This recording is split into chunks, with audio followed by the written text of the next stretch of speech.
Полка пак, мето рап текст. Стил, рап, истинска улица под полка. Държава на сянка, където правдата спи. Бедните страдат, а елита брои. Системата гние, народът мълчи, а гласовете заглъхват в ухи мечти. Корупция грабва с две очни ръце, побутва живот и не пита защо и къде. Хората няма за хляб, за наем, за храм. Оцеляват, не живеят ден за ден, без грам срам. Децата растат без книга, без светъл компас. Училището пусто, тиктока, техният клас. Момичета в мрежите с поглед кух и студент продават тела за лайкове ден по ден. Захарта ги тегли машината в плен. Проиграват всичко и пари и ден.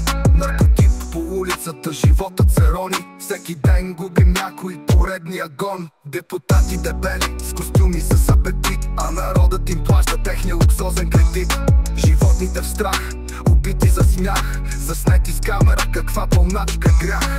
В омраза израснахме, в завист се гръбем, а после се чудим защо сами се тъпчем. Момичета се правят на жени на по 15, а никой не спира, всеки се прави на слепец. Циганин влиза, грабеж, изнасилване, смърт, а закона го гали, защото е мъдерен свят. Държавата гледа в джоба, не в делото, а ние се молим не на Господ, но оцеляването.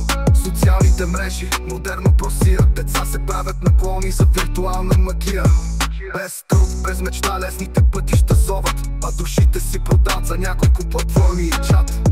На последно познание, на първо полка, по психика с рутиния, светлината е толкова далечна. Самоубийства всеки ден, без вяра и звук. В страната на розите живота е тук, но е лукс. И пак ще викам докато дишам и мога.